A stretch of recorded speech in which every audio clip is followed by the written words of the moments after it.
Hello students, कैसे हैं आप लोग? बिल्कुल बढ़िया होंगे, अच्छे से पढ़ाई कर रहे होंगे। चलो, हमने लास्ट क्लास में प्याजे की बेसिक जो प्रक्रियाएं हैं संज्ञानात्मक विकास से संबंधित उनको डिस्कस कर लिया था। अब आज की क्लास में हम प्याजे ने संज्ञानात्मक विकास की जिन अवस्थाओं के बारे में बताया है, जिन स्टेजेस के बारे में बताया है, हम उनको डिस्कस करने वाले हैं।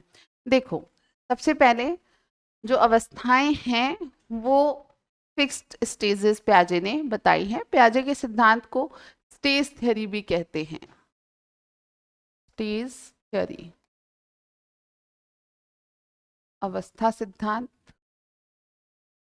क्यों कहते हैं? तो सिंपल है कि प्याजे ने माना संज्ञानात्मक विकास चार निश्चित अवस्थाओं में, चार फिक्स स्टेजेस के थ्रू होता है। ठीक है, अब ये चार फिक्स स्टेजेस क्या हैं? तो सबसे पहले सेंसरी मोटर स्टेज, संवेदी पेशीय अवस्था, इसी को इंद्रिय गतिक अवस्था भी कहा जाता है। इंद्रिय गतिक अवस्था। सेंसरी मोटर को इस तरीके से भी लिख दिया जाता है, सेंसरी मोटर। ठीक है, एक ही बात है, आपको संवेदी पेशीय लिख के दिया जाए, आपको इंद्रिय गतिक लिख के दिया जाए, या आपको सेंसरी मोटर लिख के दिया जाए। ठीक है, इसका एज ग्रुप बताया है 0 to 2 ईयर्स। जन्म से 2 वर्ष तक के बच्चों को प्याजे ने सेंसरी मोटर स्टेज में बताया है। स्टेज नंबर 2 जो है उसको नाम दिया जाता है पूर्व संक्रियात्मक अवस्था या प्री ऑपरेशनल स्टेज। ये जो प्री ऑपरेशनल स्टेज है उसका एज ग्रुप है 2 to 7 ईयर्स। ठीक है, थर्ड स्टेज का नाम है मूर्त संक्रियात्मक अवस्था। इसका नाम है मूर्त संक्रियात्मक अवस्था या कॉन्क्रीट ऑपरेशनल स्टेज। इसका एज ग्रुप है 7 to 11 ईयर्स। स्टेज नंबर 4 और जो फाइनल स्टेज है संज्ञानात्मक विकास की, उसको नाम दिया जाता है या तो फॉर्मल ऑपरेशनल,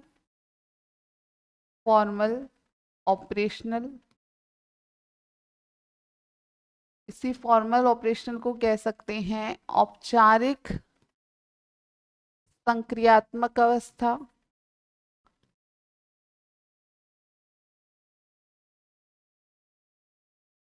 या फिर इसका नाम होता है एब्स्ट्रैक्ट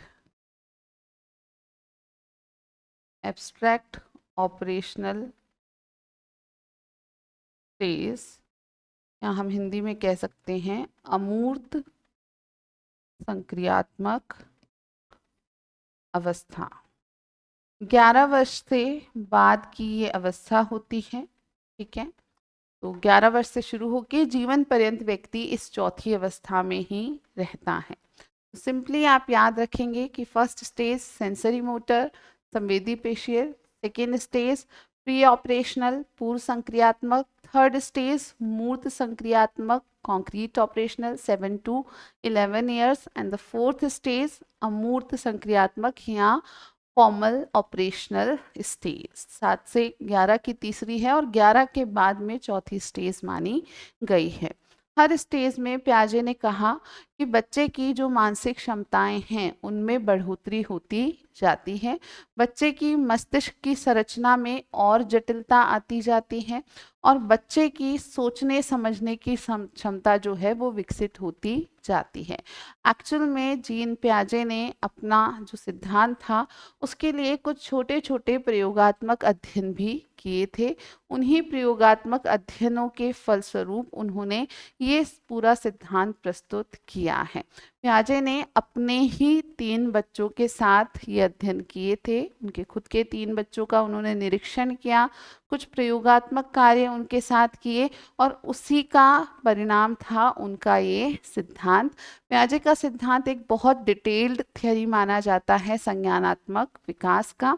हमें चारों स्टेजेस को समझना है और हर स्टेज में जो विशेषताएं, जो गुण पियाजे ने बताए हैं, उनसे प्रश्न डेवलप होते हैं।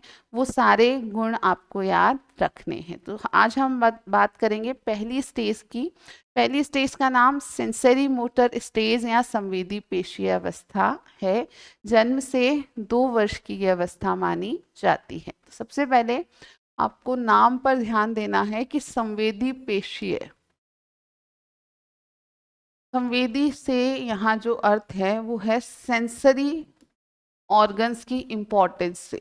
तो बच्चे के ज्ञानेंद्रियां या सेंसरी ऑर्गन्स जो हैं वो इस पहली अवस्था में कार्य करने लग जाते हैं। बच्चा जब जन्म लेता है, ठीक है, तो उसके सारे सेंसेस 100% फंक्शनल नहीं होते। आपको ये पता होगा कि जो न्यूबॉर्न बेबीज होते हैं उनको सारी चीज़ें सिर्फ ब्लैक एंड वाइट में ही दिखती हैं, उनका विजन ब्लैक एंड वाइट ही होता है, ठीक है। लगभग 3-4 मंथ्स का, 5 मंथ्स का होते होते फिर थोड़ा थोड़ा करके उनका कलर विजन यानी उनके जो देखने की क्षमता है उसमें रंगों को देखने की क्षमता फिर धीरे धीरे आती है।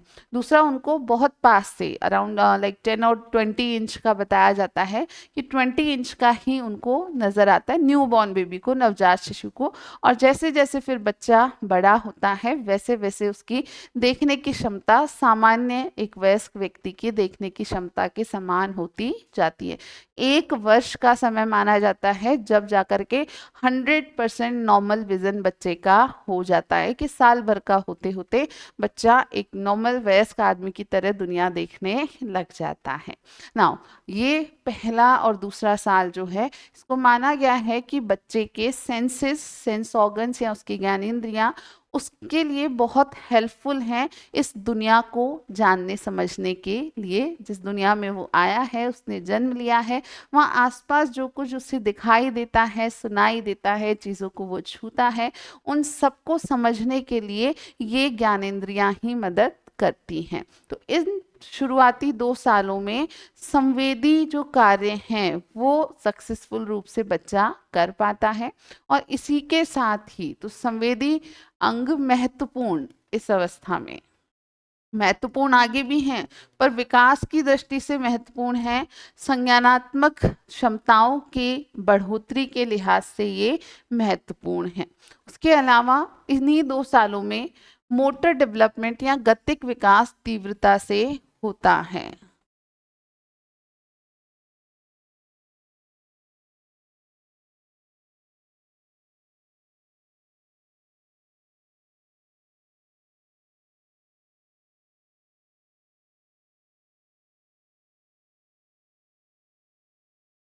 देखो, गति का विकास या गतिक विकास जो है वो हम जानते हैं कि इन शुरुआती 2 सालों में बहुत तेजी से होता है, क्योंकि एक जो नवजात शिशु है, न्यूबॉर्न बेबी है, उसमें बॉडी में कोई खास मूवमेंट नहीं होती है, एक जगह ही पड़ा रहता है। थोड़ा बहुत धीरे धीरे अपना हाथ पैर कहीं अपनी ही जगह पे पड़ा पड़ा मूव कर पाता है। लेकिन हम बात करें एक 2 साल के बच्चे की, तो एक 2 साल का बच्चा चलता है, भागता है, सीढ़ियाँ चढ़ता है, यानी मोटर डेवलपमेंट के लिहाज से अब इन 2 सालों में उसकी मांसपेशियाँ बहुत अच्छे से अपना जो कार्य है, अपना मैं कहूँ गति का जो कार्य है वो करने में सक्षम हो पाती हैं। तो गतिक विकास की दृष्टि से बहुत इम्पोर्टेंट है। ये सारे चीज़ें आपको दिख सकती हैं कि बच्चों में इस दौरान बहुत सारे जो मोटर डेवलपमेंट संबंधी स्किल हैं, गतिक विकास से संबंधित विभिन्न कौशल हैं, वो इस दौरान बच्चों में विकसित हो पाते हैं। यहाँ पर आपको याद रखना है कि पियाजे प्रतिवर्ती क्रियाओं को महत्वपूर्ण मानते हैं।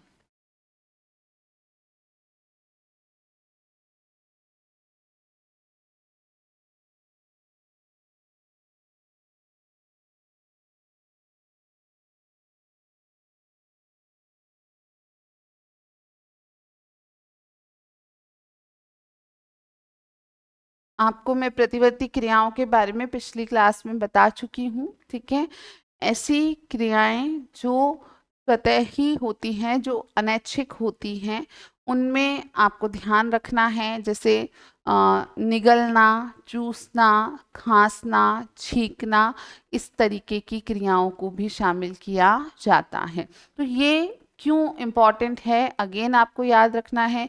प्याजे कहते हैं कि इस अवस्था में, यानी न्यूबॉर्न जो बेबी है, नवजात शिशु जो है, उसके अस्तित्व को बचाए रखने में ये सहायता करती है। हम जानते हैं कि बच्चा पैदा होते ही माँ का दूध पीने में सक्षम होता है, तो उस दौरान ये चूसने की, निगलने की क्रिया जो है, ये जो एक्शन है, वो उसे परफॉर्म करना होता है। अगर बच्चे को चूसना नहीं आता, ये रिफ्लेक्स एक्शन उसमें पहले से नहीं होता, अगर ये उसे पैदा होने के बाद सीखना पड़ता, तो उसका सर्वाइवल, उसका जीवित रहना जो है वो काफ़ी जटिल हो जाता। तो सिंपली प्याजे कहते हैं कि ये रिफ्लेक्स एक्शंस बहुत ज़्यादा इम्पॉर्टेंट हैं इस पहली अवस्था में।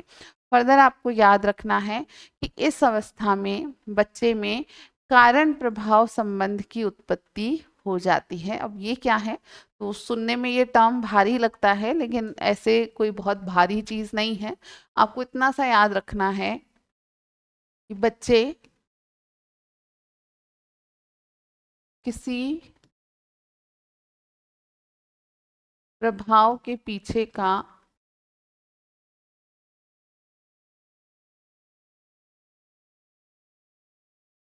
कारण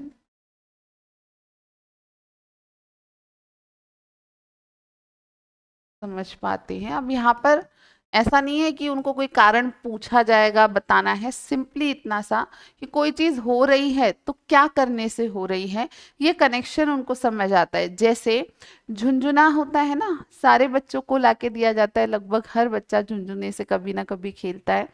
जब पहली बार बच्चे के हाथ में झुंझुना आता है तो उसको पता नहीं चलता आवाज कहाँ से आ रही है, ठीक है। वो झुंझुना उसके हाथ में होता है, पर ऐसे से वो हाथ में होगी कोई चीज तो मूव करेगा, लेकिन उसे ये नहीं पता चलता कि आवाज कहाँ से आ रही है। पर धीरे धीरे जब वो रिपीटेडली उसको यूज लेता है, उसके सामने बार बार उस झुंझुने को बजाया जाता है, तो उस बच्चे को ये समझ आता है कि इस चीज को हिलाने से ही आवाज उत्पन्न हो रही है। तो ये समझ पाना कि इस आवाज के उत्पन्न होने के पीछे का कारण इस झुंझुने को हिलाना है, इसी समझ को कारण प्रभाव संबंध कहा जाता है। तो सिंपली आपको याद रखना है इसका एक उदाहरण कि झुंझुना बजाने से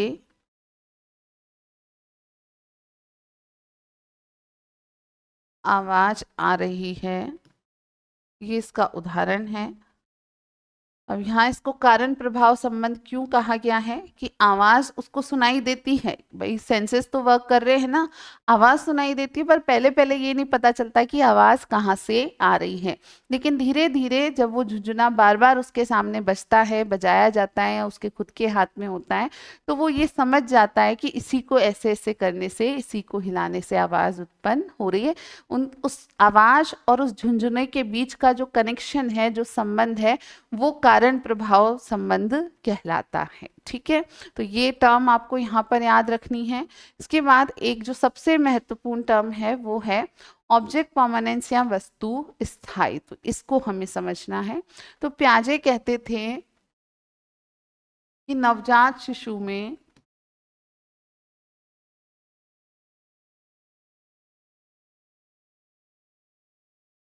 वस्तु स्थायित्व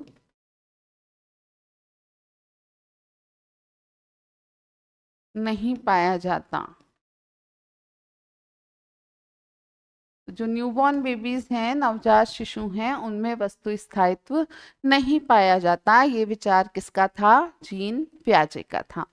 अब वस्तु स्थायित्व है क्या? तो सिंपली अगेन प्याजे इसको भी एक्सप्लेन करते हैं कि कोई वस्तु आपके आंखों के सामने आपको दिख रही है, तब तो आप जानते हैं कि उसका एग्जिस्टेंस है, उसका अस्तित्व है। लेकिन कोई चीज़ आपकी आंखों के सामने नहीं है, लेकिन फिर भी आप ये समझ पाए कि हाँ वो चीज़ वहाँ पर मैंने रखी है, तो उसका एग्जिस्टेंस तो आपके दिमाग में क्लियर होता है। जैसे मान लो मैं अभी यहाँ पढ़ा रही हूँ और मैंने डेस्क पर, टेबल पर, कहीं बाहर, नीचे, मैंने कहीं फ़ोन रखा हुआ है, तो मेरे सामने मेरा फ़ोन नहीं है तो भी मुझे पता है कि हाँ वो फ़ोन को वहाँ पर रखा हुआ, यानी एक उस चीज़ का स्टेबिलिटी मेरे दिमाग में है कि हाँ वो चीज़ वहाँ पर रखी है, ये मैं इमेजिन कर पा रही हूँ, ये मैं छवि बना पा रही हूँ। लेकिन इन बच्चों के लिए यानी न्यूबॉर्न बेबीज़ के लिए दुनिया उतनी ही होती है जितनी इनको एक बार में अपनी आंखों से दिखाई देती है। देखो, फील्ड ऑफ विजन की बात करते हैं, यानी हमारी दृष्टि का एक क्षेत्र होता है। जब आप ऐसे होके खड़े हैं तो आपको अपनी दोनों आंखों का जो रीजन है उतने में ही चीजें दिखाई देती है। मेरे पीछे क्या है मुझे दिखाई नहीं देता, लेकिन मैं जानती हूँ कि हाँ मेरे पीछे क्या चीजें हैं। क्यों? क्योंकि मुझ में वस्तु स्थायित्व विकसित हो चुका। लेकिन प्याजे कहते हैं कि नवजात बच्चों में वस्तु स्थायित्व की बिल्कुल समझ नहीं है। उनके लिए जो एक बार में दिखाई दे रहा है उनकी दुनिया वही होती है। ऐसे देख रहे हैं तो ये ही उनकी दुनिया है, और जब ऐसे देखने लगते हैं तो इधर की दुनिया उनकी दुनिया है, इधर उनके लिए कुछ भी नहीं होता। यानी एक तरीके से फ्लैशेस में वर्ल्ड को, दुनिया को ये देखते हैं ना। यहाँ पर आपको ये चीज़ भी समझनी है कि प्याजे ने ये जानने के लिए कुछ प्रयोग किए कि वस्तु स्थायित्व बच्चों में कब विकसित होना शुरू होता है, और इसके लिए ये ब्लैंकेट एंड वॉल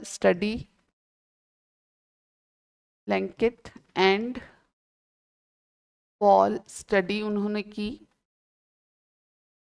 और इस स्टडी में प्याजे ने बताया कि अराउंड, इस स्टडी के थ्रू उन्होंने बताया अराउंड 8 to 9 मंथ्स में, 8 से 9 माह के शिशुओं में वस्तु स्थायित्व की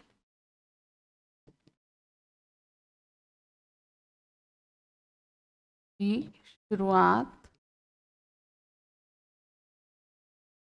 हो जाती है। अब ये कैसे बताया उन्होंने, तो ये ब्लैंकेट एंड बॉल स्टडी जो था प्याजे का, वो कुछ इस तरीके का था कि जीन प्याजे ने ये किया कि एक बड़ा सा ब्लैंकेट लिया, ठीक है, और बहुत सारी छोटी छोटी प्लास्टिक की जो लाइट वेटेड बॉल्स होती हैं वो रखी, और बच्चा लिया। पहले एक छोटा लगभग 4-5 महीने का बच्चा जो बैठ पा रहा था, 5-6 महीने का बच्चा, और फिर लगभग 8-9 महीने का बच्चा लिया। तो उस बच्चे के सामने, जो 5-6 महीने का बच्चा था, क्या किया गया कि वो बच्चा जो बॉल से उसके सामने उनसे खेल रहा है, ठीक है, धीरे धीरे प्याजे एक एक बॉल को उस ब्लैंकेट के अंदर सरकाते गए, यानी कि छुपाते गए। अब प्याजे कहते हैं कि उस बच्चे के सामने पहले बहुत सारी बॉल थी और अब मान लो कि 2 ही बॉल बच गई, लेकिन उसको कोई फर्क नहीं पड़ता। जब बहुत सारी थी तो वो उन बहुत सारी से खेलने की कोशिश कर रहा था, और जब 2 ही थी तो वो उन 2 से ही खेलता है, और एक ही बचती है तो उस एक से खेलता है, और एक भी नहीं होती तो वो कहीं इधर उधर जाने लगता है, लेकिन बॉल्स को ढूंढने की कोशिश नहीं करता है। तो यहाँ पे आज ये कह रहे हैं कि क्योंकि उस बच्चे में वस्तु स्थायित्व नहीं है, जो चीज़ उसके सामने है उसके लिए उसकी दुनिया वही है, जो उसके सामने ही नहीं है उसका उसे कोई फर्क नहीं पड़ता। जबकि 8 to 9 मंथ्स पर यही एक्सपेरिमेंट जब उन्होंने बच्चों के साथ किया तो प्याजे ने पाया कि अब ये बच्चे बॉल्स को ढूंढने की कोशिश कर रहे थे। जैसे जैसे बॉल्स कम हुई और उनको लगा कि अभी तो ज़्यादा थी, काउंटिंग नहीं कर सकते ये, ठीक है, लेकिन पहले बहुत ज़्यादा थी, फिर 2 या 1 ही बच गई, तो वो फाइंड आउट करने की कोशिश करते, वो इधर उधर कंबल को हटा करके ढूंढने की कोशिश कर रहे थे कि जो बाकी बॉल्स थी वो कहाँ गई। तो आपको ध्यान रखना है कि प्याजे ने कहा छुपी हुई वस्तुओं को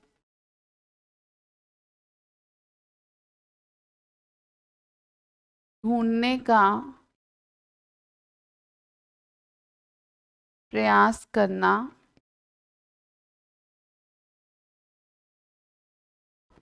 वस्तु स्थायित्व को प्रदर्शित करता है।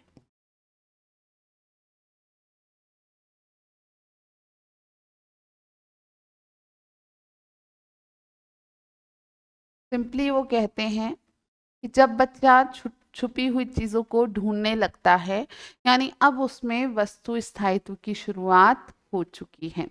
लेकिन ये वस्तु स्थायित्व 8-9 माह में पूरी तरीके से विकसित नहीं होता है। क्या कहते हैं प्याजे कि ये वस्तु स्थायित्व 18 से 24 माह में, यानी 1.5 से 2 साल के बीच पूर्णतः विकसित होता है। में वस्तु स्थायित्व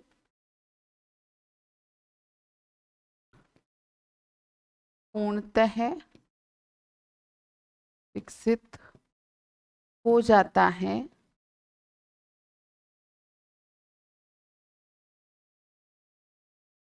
और जब बच्चों में वस्तु स्थायित्व पूर्णतः विकसित हो जाता है, फुल्ली डेवलप हो जाता है, तो उसका अर्थ ये है कि अब उनके मस्तिष्क में छवियों का निर्माण हो रहा है, मेंटल इमेजेस जो हैं वो विकसित होने लग गई हैं। तो इस स्टेज के अंत तक, इस अवस्था के अंत तक 2 साल तक आते आते प्याजे मानते हैं कि बच्चे के मस्तिष्क में विभिन्न छवियां जो हैं या इमेजेस जो हैं उनका निर्माण होने लग जाता है। तो ये सारी बातें सेंसरी मोटर स्टेज की हैं, आपको याद रखनी है। अगली स्टेज में इससे बहुत ज़्यादा टर्मिनोलॉजी है और सबसे इम्पॉर्टेंट क्वेश्चन अगर कहीं से बनते हैं तो पूर्व संक्रियात्मक अवस्था से बनते हैं, मूर्त संक्रियात्मक अवस्था से बनते हैं। तो उन स्टेजेस को भी हम 1 बाय 1 करके डिस्कस करेंगे। आज ये जो टर्मिनोलॉजी बताई है इस स्टेज से रिलेटेड आपको अच्छे से याद रखनी है। अब आगे की बात नेक्स्ट क्लास में डिस्कस करेंगे। आज के लिए इतना ही। Thank you for watching. Bye bye.